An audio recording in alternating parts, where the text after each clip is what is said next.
Good morning students, CCA online education channel में आप सभी विद्यार्थियों का स्वागत है।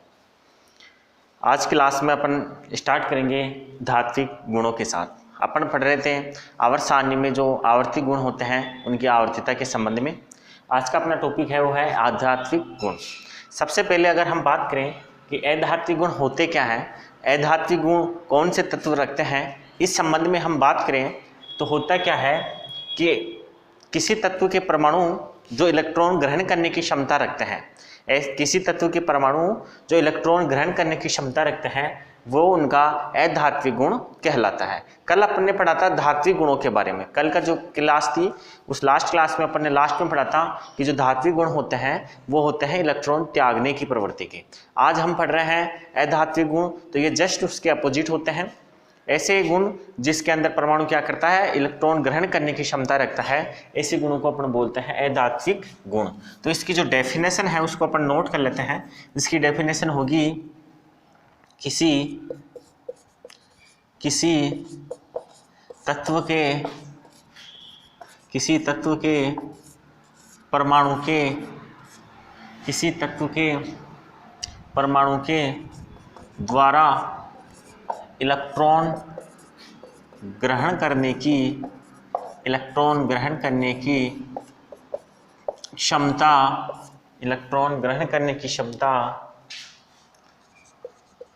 उसका अधात्विक गुण कहलाती है। कोई परमाणु इलेक्ट्रॉन जितनी आसानी से ग्रहण कर लेता है वो उतना ही अधिक अधात्विक गुण रखता है। जैसे हम इसकी आवर्तिता के बारे में बात करें तो इसकी जो आवर्तिता है उस आवर्तिता को पहले अपन बात करते हैं वर्ग में आवर्तिता।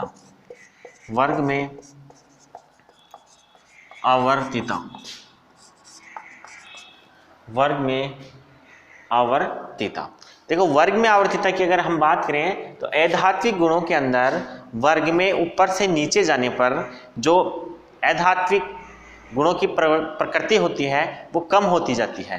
कहने का मतलब वर्ग में ऊपर से नीचे जाने पर अधात्विक गुणों की जो प्रकृति होती है वो कम होती जाती है, अधात्विक गुणों का जो मान होता है वो कम होता जाता है। तो यहाँ पर नोट कर देते हैं, वर्ग में ऊपर से नीचे जाने पर तत्वों के अधात्विक गुणों में कमी आती है। तत्वों के अधात्विक गुणों में क्या होती है, कमी आती है। जब अपन वर्ग में ऊपर से नीचे आते हैं तो उस दौरान उसके तत्वों के जो अधात्विक गुण होते हैं उन अधात्विक गुणों में कमी होती है। अब कारण क्या होगा? कारण ये होगा कि अधात्विक गुण कब बढ़ेंगे? जब क्या होगा, इलेक्ट्रॉन आसानी से परमाणु ग्रहण करेगा तब बढ़ेंगे। जब परमाणु आसानी से इलेक्ट्रॉन ग्रहण करने की क्षमता नहीं रखेगा तो क्या हो जाएगा, उसके अधात्विक गुणों में कमी हो जाएगी। तो अपन देखते हैं कि जब वर्ग में ऊपर से नीचे आते हैं तो परमाणु का आकार बढ़ता है। परमाणु का जब आकार बढ़ता है तो प्रभावी नाभिकीय आवेश का मान घटता है। जब प्रभावी नाभिकीय आवेश का मान घट जाएगा, कहने का मतलब नाभिक के द्वारा इलेक्ट्रॉनों को आकर्षण करने की क्षमता घट जाएगी, तो बाहर से जो जुड़ने वाला इलेक्ट्रॉन होगा वो आसानी से नहीं जुड़ेगा। कहने का मतलब उसका जो अधात्विक गुण है वो क्या हो जाएगा, कम हो जाएगा। तो अपन यहाँ लिख सकते हैं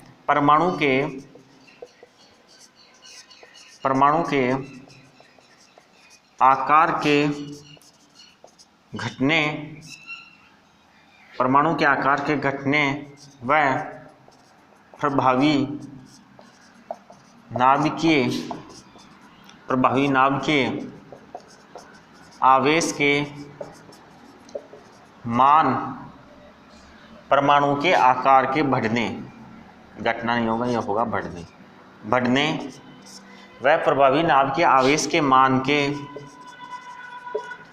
घटने के कारण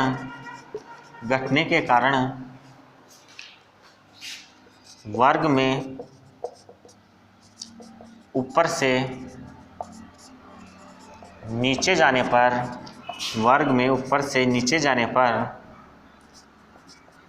तत्वों के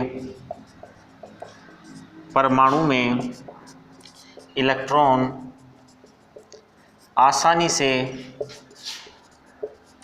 नहीं जुड़ पाता है। कहने का मतलब, जब वर्ग में अपन क्या करते हैं, ऊपर से नीचे जाते हैं तो आकार बढ़ता है, प्रभावी नाभिक के आवेश का मान घटता है, जिसके कारण वर्ग में ऊपर से नीचे जाने पर उसका जो जुड़ने वाले इलेक्ट्रॉनों का क्षमता होती है वो क्या होती जाती है, कम हो जाती है, जिसके कारण उसके क्या होता है, अधात्विक गुणों के मान में कमी देखने को मिलती है। अब अपन बात करते हैं आवर्त में आवर्तिता की अगर हम बात करें तो आवर्त में आवर्तिता में क्या होता है कि जब आवर्त में बाएं से दाएं जाते हैं तो तत्वों के अधात्विक गुणों के मान में वृद्धि होती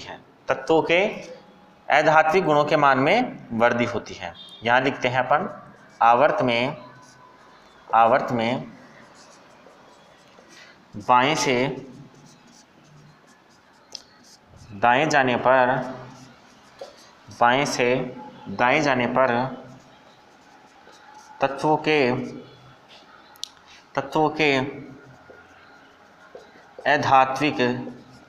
तत्वों के अधात्विक गुणों में वृद्धि होती है। तत्वों के अधात्विक गुणों के मान में क्या होती है, वृद्धि होती है। कब? जब आवर्त में हम बाएं से किधर जाते हैं, दाएं जाते हैं, तो उस दौरान तत्वों के अधात्विक गुणों के मान में वृद्धि होती है। कारण की बात करें तो कारण इसका भी वही रहेगा कि जब परमाणु का आकार बाएं से दाएं जाते हैं तो परमाणु का आकार घटता है, फलस्वरूप प्रभावी नाभिक के आवेश का मान बढ़ता है।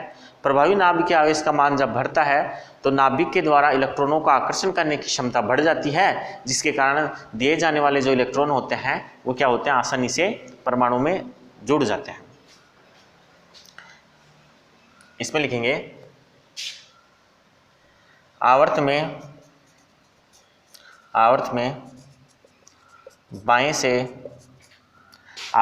बाएं से दाएं जाने पर परमाणु का आकार घटता है। वह प्रभावी नाभिकीय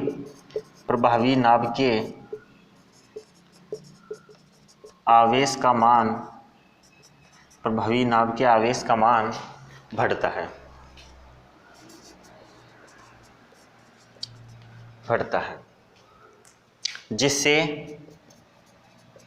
जिससे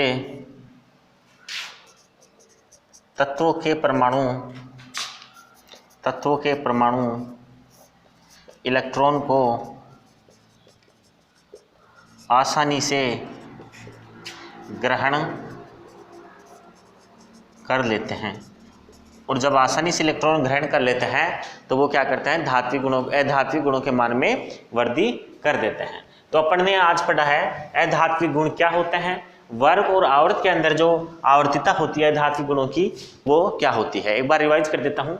किसी तत्व के परमाणु के द्वारा इलेक्ट्रॉन ग्रहण करने की जो क्षमता होती है उस क्षमता को अपन बोलते हैं अधात्विक गुण। वर्ग में आवर्तिता की बात करें तो वर्ग में ऊपर से नीचे आने पर परमाणु की जो तत्वों के जो परमाणु होते हैं उनके अधात्विक गुणों में कमी होती है, और आवर्त में बाएं से दाएं जाने पर तत्वों के अधात्विक गुणों में क्या होती है, वृद्धि होती है। ठीक है, इसको आप नोट कर ले या स्क्रीनशॉट ले लें, फिर अपन इससे आगे लिखते हैं।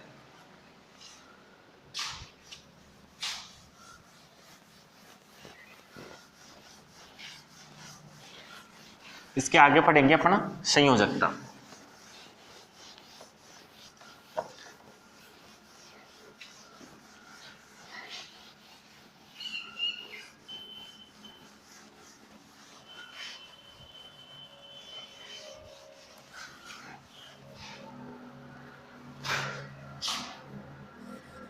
अगला जो गुण है वो है संयोजकता। देखो बच्चों, संयोजकता क्या होती है इसके बारे में अपन चर्चा करें तो सामान्यतः किसी तत्व का जो परमाणु होता है, उस परमाणु के बाह्यतम कोश में जो इलेक्ट्रॉन उपस्थित होते हैं, वो इलेक्ट्रॉन किसी तत्व की जो संयोजकता होती है उसको निर्धारित करने का काम करते हैं। किसी कोश के बाह्यतम कोश में उपस्थित इलेक्ट्रॉनों की संख्या ही उसकी संयोजकता को निर्धारित करती है। 9th क्लास में आप पढ़ के आए थे कि प्रत्येक परमाणु स्थायी होना चाहता है, और स्थायी होने के लिए वो क्या करता है, या तो इलेक्ट्रॉनों को त्यागता है या फिर ग्रहण करता है। तो इस प्रकार जितने इलेक्ट्रॉन वो त्यागता है या जितने ग्रहण करता है वही उसकी संयोजकता कहलाती है। एक बार अपन उसको नोट डाउन करें तो यहां लिखते हैं किसी तत्व के परमाणु द्वारा त्यागी,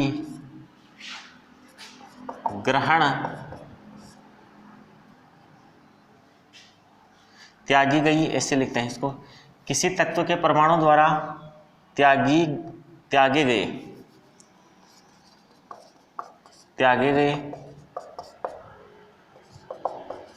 ग्रहण किए गए या साझा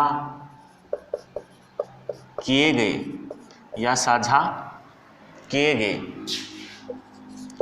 इलेक्ट्रॉनों की संख्या, साझा किए गए इलेक्ट्रॉनों की संख्या उसकी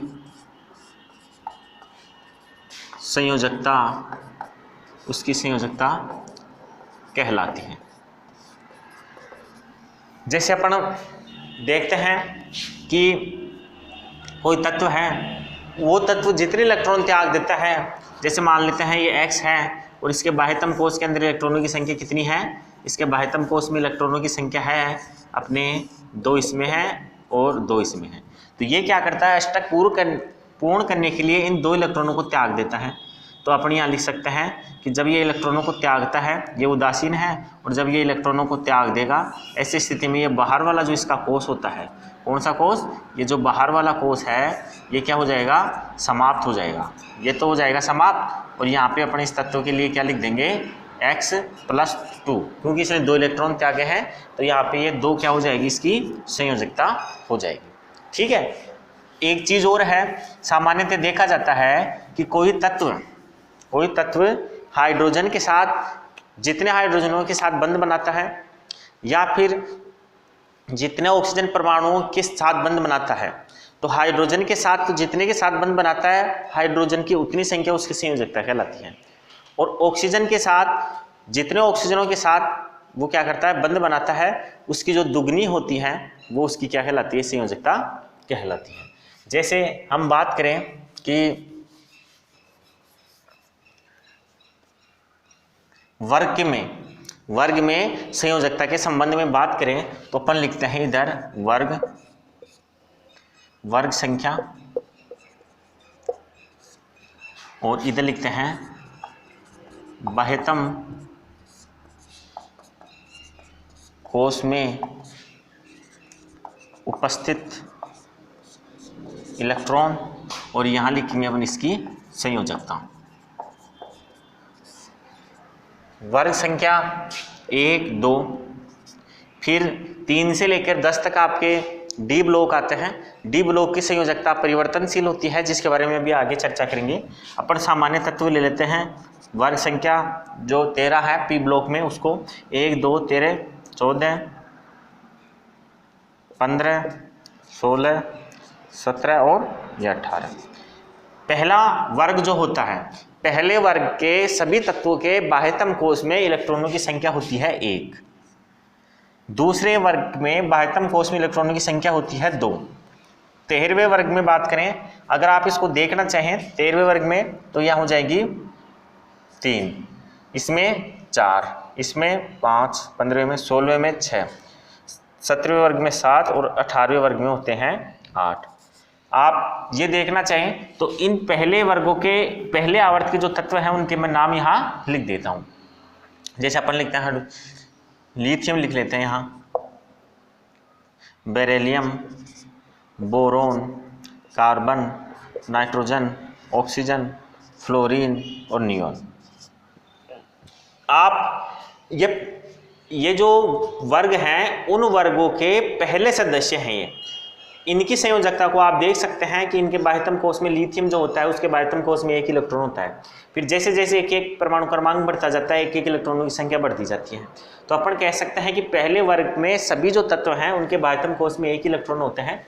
जो अपन ने आधुनिक आवर्त में पढ़ी थी तब बात की थी इसके बारे में कि वर्ग में उपस्थित तत्वों की बाह्यतम कोष में इलेक्ट्रॉनों की संख्या समान होती है और संयोजकता भी समान होती है। अब अपन देखते हैं कि संयोजकता इनकी कितनी होगी।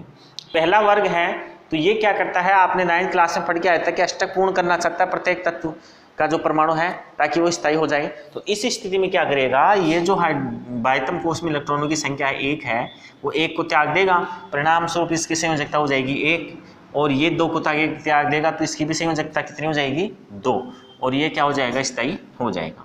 ये जो तेरहवें वर्ग के तत्व है जिसके बाह्यतम कोष में इलेक्ट्रॉनों की संख्या होती है 3, ये भी 3 को त्याग देगा और इस स्थिति में इसकी संयोजकता हो जाएगी 3।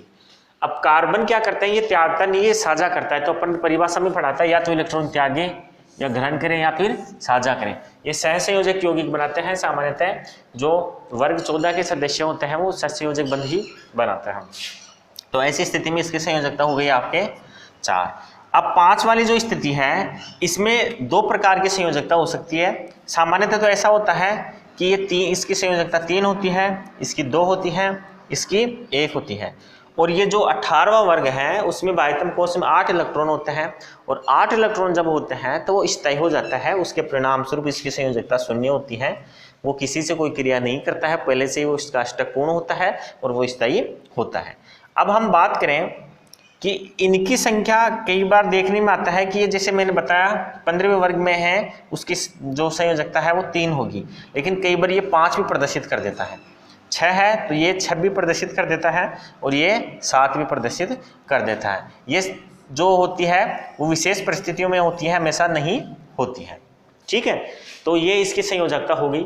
अब हम बात करते हैं पहले वर्ग दूसरे वर्ग की संयोजकता पूर्ण हो गई। कहने का मतलब ये आपके हो गया एस ब्लॉक के तत्वों की संयोजकता की बात।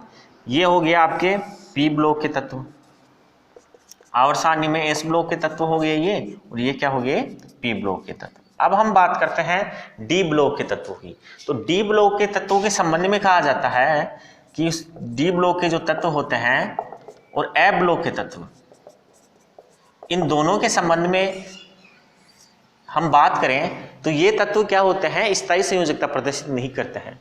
इन तत्वों के जो परमाणु होते हैं वो परिवर्तनशील संयोजकता प्रदर्शित करते हैं, अलग एक से अधिक संख्या में संयोजकता प्रदर्शित करते हैं, जिस कारण इन तत्वों को परिवर्तनशील इनकी संयोजकताओं को परिवर्तनशील संयोजकता कहते हैं। तो यहाँ अपन एक टॉपिक लिखते हैं परिवर्तनशील संयोजकता। परिवर्तनशील संयोजकता कई बार आ जाता है एग्जाम में कि परिवर्तनशील संयोजकता क्या होती है। तो अपन यहां लिखेंगे कि डी व एफ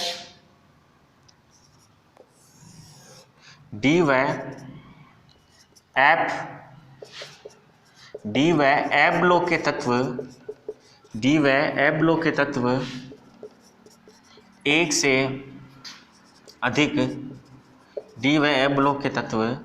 से अधिक संयोजकता प्रदर्शित करते हैं। डी व एफ ब्लॉक के तत्व एक से अधिक संयोजकता प्रदर्शित करते हैं। ऐसी संयोजकता को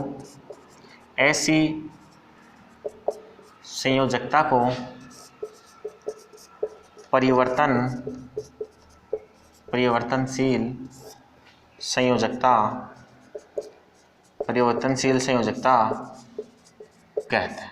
ऐसी जो संयोजकता होती है उसको कौन सी संयोजकता बोलते हैं अपन, परिवर्तनशील संयोजकता बोलते हैं। जैसे एग्जांपल देखें अपन तो आपने देखा होगा जो आयरन होता है उस आयरन की जो संयोजकता होती है Fe की वो +2 भी होती है और Fe की +3 भी होती है।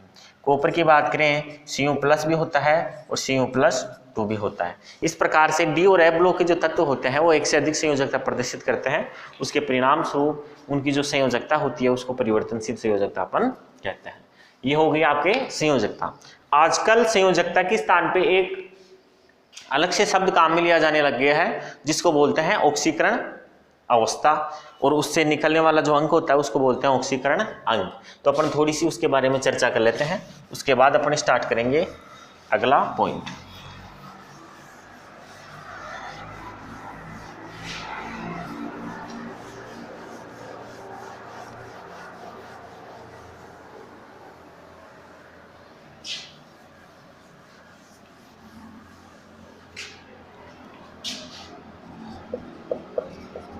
ऑक्सीकरण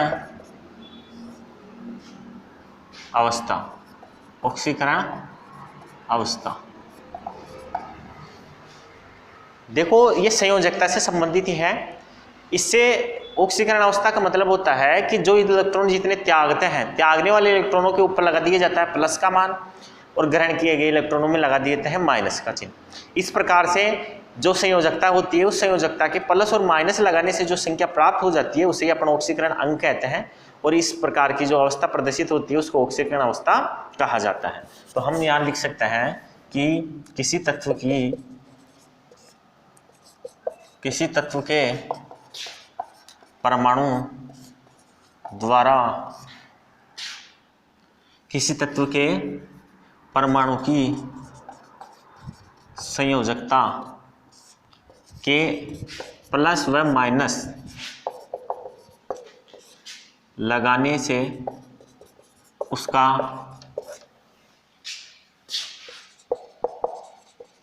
ऑक्सीकरण अंक प्राप्त हो जाता है। वही चीज है जैसे अपन ने पहले वर्ग की बात की थी, वर्ग संख्या 1, उसके बाह्यतम कोश में इलेक्ट्रॉनों की संख्या थी, इलेक्ट्रॉनों की संख्या कितनी थी, इलेक्ट्रॉनों की संख्या थी उसके पास 1। अगर हम इसकी जो संयोजकता की बात कर रहे थे तो उसकी संयोजकता कितनी आई थी, 1। अगर हम वहां इसका ऑक्सीकरण अंक लिखें, उसका ऑक्सीकरण अंक लिखें तो यहाँ लिख देंगे +1, क्योंकि ये इलेक्ट्रॉन त्यागता है। इसी प्रकार जैसे आपके दूसरे वर्ग हैं, बाह्यतम कोश में इलेक्ट्रॉनों की संख्या 2, संयोजकता 2, तो ये क्या हो गई, ऑक्सीकरण अंक +2। इसी प्रकार 13वें की बात करें, बाह्यतम कोश में इलेक्ट्रॉन 3, संयोजकता 3 और ऑक्सीकरण अंक 3। इसी प्रकार 14वें वर्ग की बात करें अपन, इलेक्ट्रॉनों की संख्या 4, संयोजकता 4, और इस स्थिति में ये 4 ही आएगा। उसके बाद अपन देखें 15, इलेक्ट्रॉनों की संख्या 5, संयोजकता क्या होगी इसकी 3, 5 भी होती है, यहाँ पे -3, और इसके बाद 16, और इसके बाद 17। 16 के अंदर होते हैं 6, इसमें होते हैं 7, इसके यहाँ पे लिखेंगे अपन कितनी 2, 6, और यहाँ पे लिखेंगे 1, 7, तो यहाँ पे लिख देंगे -2 और -1। केवल ये प्लस माइनस का जो चिन्ह लगता है वो क्या होता है, उसका ऑक्सीकरण अंक होता है। बाकी संयोजकता के प्लस माइनस लगा देते हैं, वही उसकी ऑक्सीकरण अंक निकल के आ जाता है। ये हो गया आपके ऑक्सीकरण अंक। आगे जो अपन देखते हैं अगला है अपना परमाणु त्रिज्या।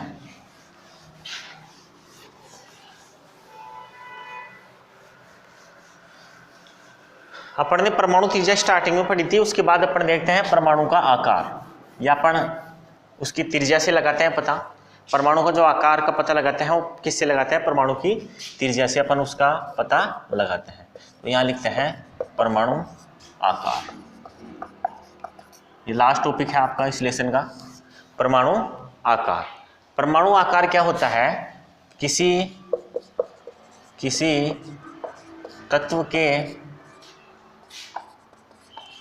परमाणु आकार का निर्धारण, परमाणु आकार का निर्धारण उसकी परमाणु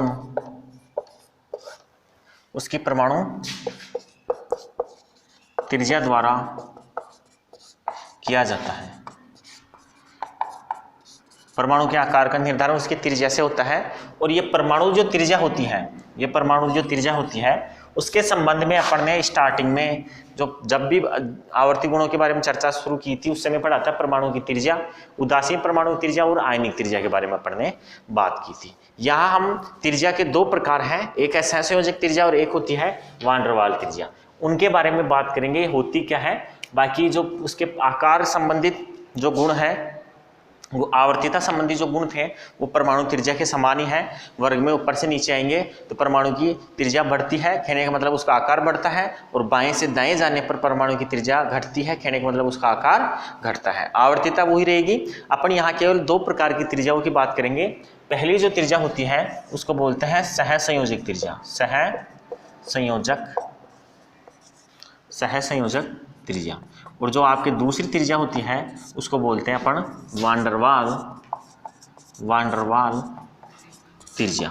इन दोनों के बारे में अपन बात करेंगे, ये होती क्या है, और उसके बाद चैप्टर फिनिश कर देंगे। तो अपन लिखते हैं स्टार्टिंग से कि सहसंयोजक त्रिज्या होती क्या है। तो सबसे पहले यही लिख लेते हैं, सहसंयोजक त्रिज्या के बारे में लिखते हैं अपन। तो परमाणु की जो त्रिज्या है उसका निर्धारण साधारण रूप से नहीं किया जा सकता, नाप के अपन नहीं कर सकते। परमाणु की साइज होती है 10⁻⁻10 मीटर के आकार की। इतना छोटा परमाणु स्वतंत्र अवस्था में रहता नहीं है, तो अपन उसकी जो त्रिज्या है उसको मेजर नहीं कर सकते, उसको माप नहीं सकते आसानी से। तो इस स्थिति में क्या करते हैं अपन, सापेक्ष रूप से जो अणु बनते हैं उन अणुओं की जो त्रिज्याएं होती है उन त्रिज्याओं के आधार पर अपन उसकी जो त्रिज्या होती है परमाणु की उसका निर्धारण करते हैं। तो यहाँ पे अपन सहसंयोजक त्रिज्या की परिभाषा की बात करें तो जब सहसंयोजक बंध बनता है, दो परमाणुओं के मध्य जब सहसंयोजक बंध बनता है तो उस स्थिति में अणु बनता है। तो कहने का मतलब किसी सहसंयोजक अणु के अंदर जो दो परमाणु होते हैं उन परमाणुओं के नाभिकों की बीच की दूरी का जो आधा मान होता है उसको सहसंयोजक त्रिज्या के नाम से जाना जाता है। तो अपन मैं यहाँ आपके पहले डायग्राम बना देता हूँ कि ये एक परमाणु है और ये आपके एक दूसरा परमाणु है। ये इसका नाभिक ये है और इसका नाभिक ये है। ये परमाणु जब दोनों परमाणु मिलते हैं तो ये अणु बन जाते हैं। ये बन गया है आपके अणु। इस स्थिति में क्या होता है, सहसंयोजक त्रिज्या की अपन बात कर रहे हैं। सहसंयोजक त्रिज्या की स्थिति में क्या होता है कि जब सहसंयोजक यौगिक बनता है तो उसका जो अणु होता है उस अणु के जो पास वाले दो परमाणु बंधित परमाणु हैं उनकी त्रिज्याओं का उनके बीच की दूरी का आधा, ये इसकी त्रिज्या, ये इसका नाभिक हो गया, ये इसका नाभिक हो गया, इसका आधा क्या हो जाएगा, ये यहाँ से अपन इसको बीच में से काट दे तो ये आधा हो गया। तो कहने का मतलब यहाँ से लेके यहाँ तक की जो दूरी है उसको क्या बोलेंगे अपन, सहसंयोजक। इसको अपन क्या बोलेंगे,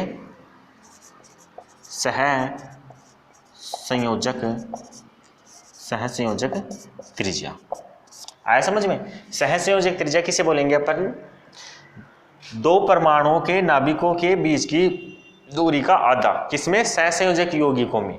ठीक है, इसका आधा क्या कहलाएगा, उसकी सहसंयोजक त्रिज्या कहलाएगी। अब अपन बात करते हैं वान डर वाल त्रिज्या की। वान डर वाल त्रिज्या में क्या होता है कि यहाँ पे एक परमाणु ये है, दूसरा परमाणु आपके ये है, इसके पास के अंदर ये एक परमाणु और है, इसके पास वाला परमाणु ये है। कहने का मतलब यहाँ पे एक अणु ये हो गया और एक अणु ये हो गया। इस अणु के अंदर दो परमाणु ये है और इस अणु के अंदर दो परमाणु ये है। तो अपन इन दोनों की त्रिज्या ने लेके अबंधित परमाणु की त्रिज्या ले, मतलब किसी यौगिक में उपस्थित अणुओं के पास वाले दो अबंधित परमाणुओं की त्रिज्या का आधा, मतलब यहाँ इसका नाभिक ये हो गया और इसका नाभिक ये हो गया, इन दोनों की बीच की दूरी ये हो गई और ये इसका क्या हो गया, आधा हो गया। इस प्रकार ये जो निकल के आ रही है दूरी, इस दूरी को अपन क्या बोलते हैं, इसको बोलते हैं वान डर वाल त्रिज्या। ये तो हो गई वान डर वाल त्रिज्या, और ये जो आधी हो गई ये क्या हो गई, सहसंयोजक त्रिज्या। दो बंधित परमाणुओं के नाभिकों के बीच की दूरी का आधा सहसंयोजक त्रिज्या, और दो अबंधित परमाणुओं के बीच की दूरी का आधा क्या कहलाएगा, वान डर वाल त्रिज्या कहलाएगा। दोनों की जो डेफिनेशन है वो मैं यहां नीचे लिख देता हूं। पहले लिखता हूं सहसंयोजक त्रिज्या के बारे में। सहसंयोजक त्रिज्या किसे कहेंगे, किसी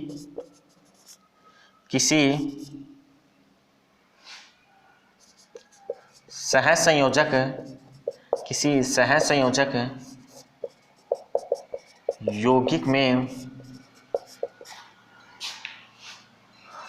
दो बंधित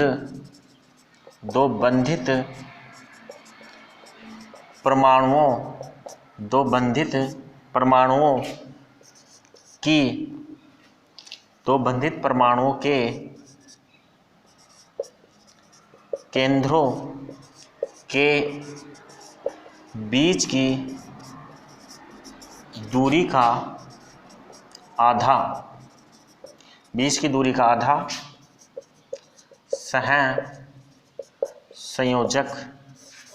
सहसंयोजक त्रिज्या कहलाते हैं। किसी सहसंयोजक यौगिकों में दो बंधित परमाणुओं के केंद्रों के बीच की दूरी का जो आधा होता है का आधा मान सहसंयोजक त्रिज्या कहलाती है। इधर अपन लिखते हैं वान डेर वाल त्रिज्या क्या होती है। वान डेर वाल त्रिज्या के बारे में अपन लिखते हैं तो इसकी परिभाषा लिख लेते हैं। किसी सहसंयोजक यौगिक में दो अबंधित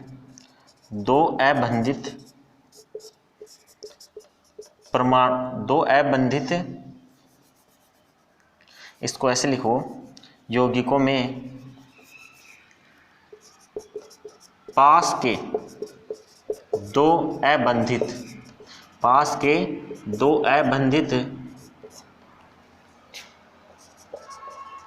परमाणुओं की दूरी का आधा मान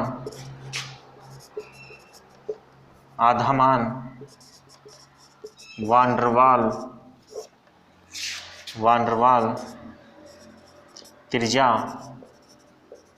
कहलाती है। कहने का मतलब जब दो परमाणु बंधित हो जाते हैं उस स्थिति में उन दोनों के केंद्रकों के बीच की दूरी का जो आधा मान होता है वो सहसंयोजक त्रिज्या होती है, और जब दोनों परमाणु अबंधित होते हैं उस स्थिति के अंदर उनकी बीच की दूरी का जो आधा मान होता है वो वान डेर वाल त्रिज्या कहलाती है। परमाणु का आकार त्रिज्या के द्वारा निर्धारित होता है। त्रिज्या आपके सिलेबस में ये दो है, बाकी धात्विक त्रिज्या और होती है तो उसकी बात अपनी यहाँ नहीं करेंगे, केवल सहसंयोजक त्रिज्या और वान डेर वाल त्रिज्या की अपन ने यहाँ बात की है। अब अपन बात करें कि किसी परमाणु के एक ही परमाणु के लिए सहसंयोजक त्रिज्या या वान डेर वाल त्रिज्या में बड़ी कौन सी त्रिज्या होगी। मतलब सहसंयोजक त्रिज्या और वान डेर वाल त्रिज्या की अगर हम बात करें तो कौन सी त्रिज्या का मान क्या होगा, बड़ा होगा। सहसंयोजक त्रिज्या बड़ी होगी या फिर वान डेर वाल त्रिज्या का मान बड़ा होगा। इस संबंध में अपन नोट करें तो आप देख सकते हो कि ये दूरी कम होगी और ये दूरी क्या होगी, ज़्यादा होगी। तो हमेशा वान डेर वाल त्रिज्या का मान सहसंयोजक त्रिज्या से अधिक होता है। इसको नोट करके लिख लेना आप, इसको नोट करके लिख लेना कि वान डेर वाल त्रिज्या क्या होती है, हमेशा बड़ी होती है। किससे,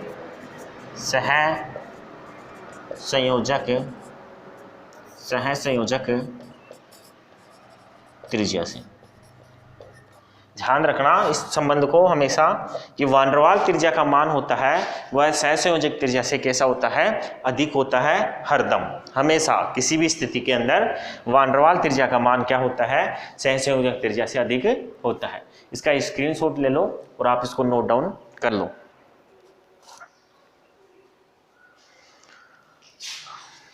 चलो ठीक है, इस प्रकार से ये आपका जो चैप्टर है वो यहाँ समाप्त होता है। एक इम्पोर्टेंट जो इसका सार है वो मैं आपको बता देता हूँ एक बार।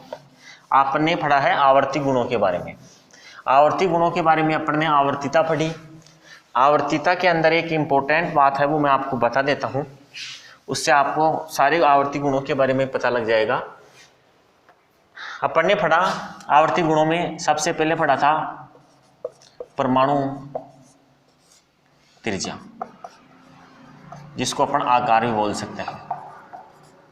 उसके बाद अपन ने पढ़ा आयनन एंथैल्पी।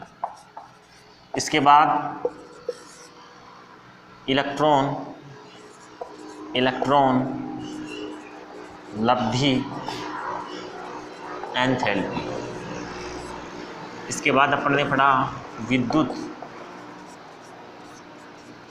ऋणता। इसके बाद अपन ने पढ़ा है धात्विक गुण, फिर पढ़ा अधात्विक गुण। अपन ने एक संयोजकता भी पढ़ी है, लेकिन उसकी बात अपन यहाँ नहीं करेंगे। यह आपके 5 गुणधर्म है जो क्या होते हैं, आवर्तीयता दर्शाते हैं आवर्त सारणी में। अब आपको याद रखना है कि वर्ग में ऊपर से नीचे जाते हैं तो क्या बढ़ता है और क्या घटता है, आवर्त में बाएं से दाएं जाते हैं तो क्या बढ़ता है या क्या घटता है। तो इसको नोट कर लेना, हमेशा के लिए याद रखना, इंपॉर्टेंट है।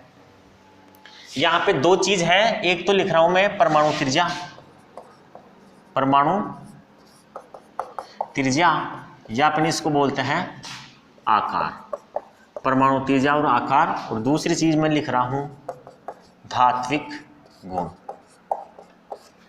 ये 2 चीजें याद रखनी है आपको कि परमाणु त्रिज्या और धात्विक गुण, ये हमेशा ध्यान रखना, ये हमेशा वर्ग में ऊपर से नीचे जाने पर बढ़ते हैं, जबकि आवर्त में बाएं से दाएं जाने पर घटते हैं।